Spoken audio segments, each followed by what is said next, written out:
वर्तमान यूपीए सरकार का आज विस्तार हो रहा है और जो विस्तार की खबरें आई हैं उसमें आज प्रधानमंत्री फिर से मजबूर दिखे। उनका ये मंत्रिमंडल का विस्तार पूरी तरह दिशाहीन और नेतृत्वहीन है। मंत्रिमंडल में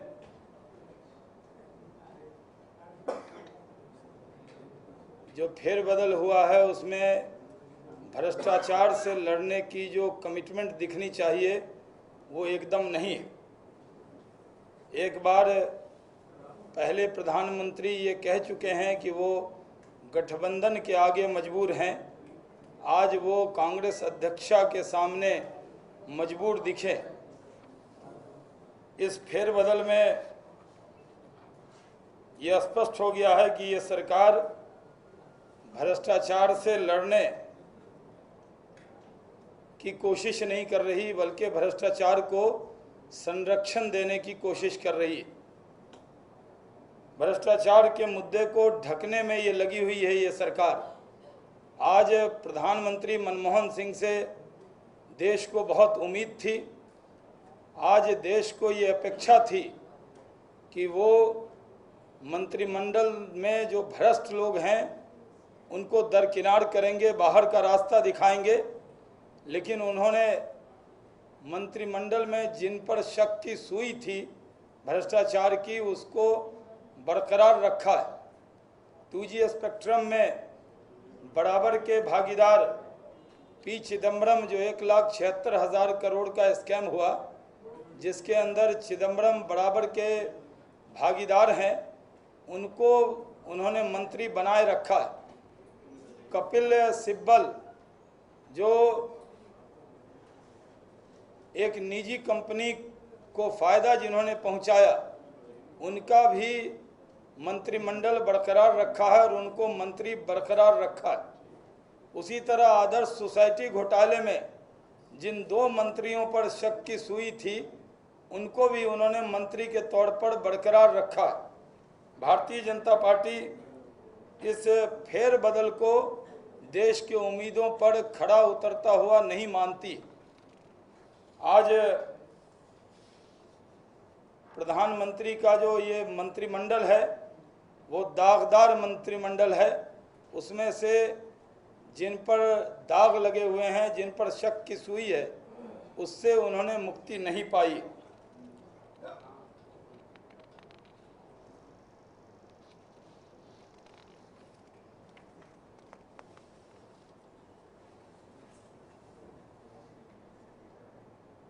समाचार पत्रों में आज डॉक्टर सचान की मौत पर,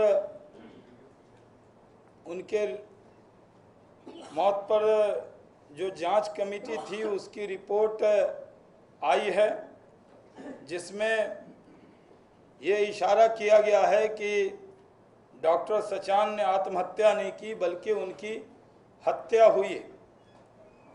और पहले भी डॉक्टर सचान के मुद्दे पर सरकार कभी भी सिर्फ बातों को ढकने में लगी रही।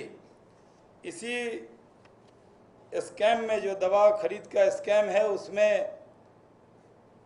उनके 2 मंत्री बसपा सरकार के अनंत मिश्रा और बाबूलाल कुशवाहा, जिनको इस्तीफा देना पड़ा था, और जो 2 डॉक्टर जिनकी हत्या हुई थी उसमें डॉक्टर सचान को नामित किया गया था। लेकिन डॉक्टर सचान की आत्महत्या से को प्रचारित किया वहाँ की सरकार ने, लेकिन वो आत्महत्या नहीं है, हत्या है। भ्रष्टाचार पर उत्तर प्रदेश की सरकार ने पर्दा डाला है और ये आज ये साबित हो गया है कि डॉक्टर सचान की हत्या हुई है। और उत्तर प्रदेश में जिस तरह का भ्रष्टाचार है, क्योंकि कांग्रेस की, राहुल गांधी की पार्टी की और मायावती जी की पार्टी की मैच फिक्सिंग है, इसलिए भ्रष्टाचार के मुद्दे पर घिरी हुई बसपा सरकार के खिलाफ कोई भी कांग्रेस का व्यक्ति बोलता नहीं है, क्योंकि खुद कांग्रेस की सरकार भ्रष्टाचार से केंद्र में घिरी हुई है। ये हम रिपोर्ट पूरी आने का इंतज़ार करेंगे और हम ये चाहेंगे, भारतीय जनता पार्टी चाहेगी कि डॉक्टर सचान के उस पर जो रिपोर्ट आई है उसको सार्वजनिक किया जाए। बहुत बहुत धन्यवाद।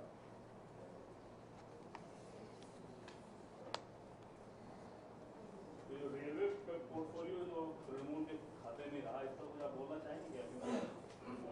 गवर्नमेंट जैसा ममता का रहा है, उम्मीद की जा रही थी कम से कम उसके जाए तो प्रधानमंत्री फेरबदल गलत ढंग से करें। देखिए, इतने बड़े हादसे के बाद जिस तरह से रेल मंत्रालय के राज्य मंत्रियों का जिस तरह का रिस्पांस था वो बहुत दुखद था, और प्रधानमंत्री ने अभी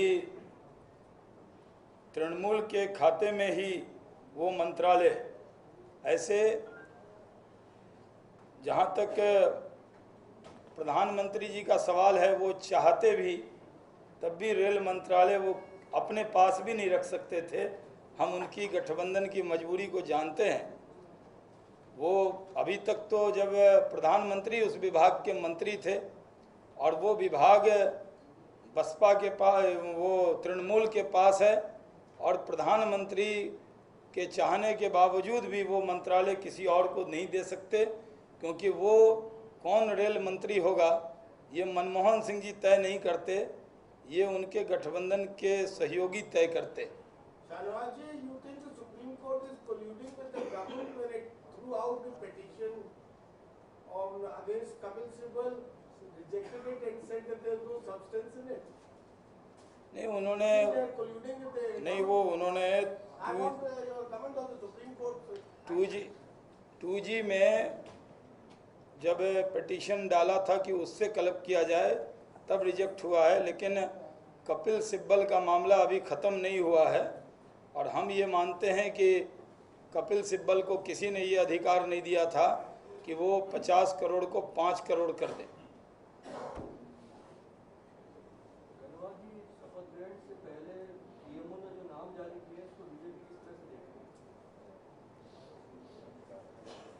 ये तो परंपरा नहीं है। जिस तरह भ्रष्टाचार से घिरी हुई ये सरकार कोई सरप्राइज़ देने में नाकाम रही है, और उनको ये लगता था कि मंत्रिमंडल के नाम पहले ही बता दिए जाएं ताकि जितनी चर्चा होगी वो हो जाएगी। ऐसे ये प्रधानमंत्री का अधिकार है, वो अपने मंत्रियों का नाम जब राष्ट्रपति को भेजते हैं और उसकी विभाग की घोषणा खुद प्रधानमंत्री बाद में करते हैं शपथ ग्रहण के बाद, लेकिन ये उनके अधिकार क्षेत्र में है। शाहनवाज जी, एक ऐसे हटके सवाल बिहार से रिलेटेड है। वो बिहार के लिए स्पेशल पैकेज का डिमांड आ रही है, आप भी उसके सिग्नेटरी हैं। किसके बिहार के लिए स्पेशल पैकेज के लिए 2.5 करोड़ 3 करोड़ सिग्नेचर के साथ जो जंतर मंतर पे डेमोंस्ट्रेशन आ रहा है, 100 करोड़ 1.25 करोड़, उसमें सिग्नेटरी अपेरेंटली आप भी हैं, आपके भी साइन है, हस्ताक्षर है। तो मुझे ये बताइए, जो स्पेशल पैकेज की जो बात हो रही है, जब बिहार का विभाजन हुआ था 1,89,000 करोड़ रुपया वाजपेयी जी ने प्रॉमिस किया था, वो रुपये क्या हुआ, कब दिया गया, किसको दिया गया, कैसा आवंटन हुआ, उसका क्या खर्चा हुआ, उसके बारे में आप तो उस वक्त केंद्र में मंत्री थे, 7 और मंत्री आपके साथ एनडीए के थे, उसका क्या हुआ? नीतीश कुमार खुद भी मंत्री थे दिल्ली में, वो पैकेज का क्या हुआ जो पुराना पैकेज? कौन सा सवाल पूछ रहे हैं, पुराना पैकेज या नया? नहीं, जो पुराना पुराने पैकेज का क्या हुआ? 1 लाख जी, अटल बिहारी वाजपेयी जी ने बिहार की पूरी चिंता की थी, बिहार से बहुत लोगों को मंत्री भी बनाया था। आज तो एक भी मंत्री नहीं है, ये सवाल आपने नहीं पूछा। 9 करोड़ आबादी का एक भी रिप्रेजेंटेटिव कैबिनेट में राज्य मंत्री के लायक भी ये सरकार नहीं समझती है। नहीं, वही मैं कह रहा हूँ, कांग्रेस की सरकार किसी बिहारी को इस लायक नहीं समझती कि वो राज्य मंत्री का भी कोई पद दे दिया जाए। भले राजीव शुक्ला जी की शादी बिहार में हुई है तो वो कोई कनेक्शन हो सकता है कि उनका बिहार का कुछ कनेक्शन है, लेकिन कोई भी मंत्रिमंडल में बिहार का सदस्य नहीं है। इस सरकार से हम क्या उम्मीद करें जब इतनी बड़ी पंचायत में किसी बिहारी को वो बैठाते नहीं। जहाँ तक सवाल है, बिहार में विशेष पैकेज की मांग भारतीय जनता पार्टी और जेडीयू दोनों ने की है। बिहार के लोगों की मांग है, वो सिग्नेचर लेकर यहाँ आ रहे हैं। केंद्र सरकार को उस पर रिस्पॉन्स करना चाहिए। और बिहार में बाढ़ और सुखाड़ से बिहार परेशान है, क्योंकि नदियाँ नेपाल से आती हैं और वो बिहार सरकार के ही बस में नहीं है कि उससे वो उपाय तलाशें। केंद्र कोई सहयोग करता नहीं। बिहार को विशेष राज्य का दर्जा मिले, ये भारतीय जनता पार्टी भी मांग करती है। जी, 1,89,000 करोड़, अच्छा याद दिलाया। सिर्फ अटल बिहारी वाजपेयी जी ने इतनी बड़ी राशि बिहार को दी, जो तरक्की के लालू को दी थी उसने कुछ किया नहीं। नीतीश कुमार जी खर्च कर रहे हैं और बिहार को तरक्की के रास्ते पर ले जा रहे हैं। रविंदर जी, बिहार का कोई मंत्री नहीं है, लालू जी भी कोशिश कर रहे थे, नहीं बन पाए अंतर के नाम पर। क्या आपको सहानुभूति है उनके मंत्री नहीं बन पाए? लालू जी बिहारी के नाम नहीं, लालू जी मंत्री रहे, रेल मंत्रालय खाली था तो उनको लग रहा था कुछ चांस मिल जाएगा, लेकिन नहीं मिला।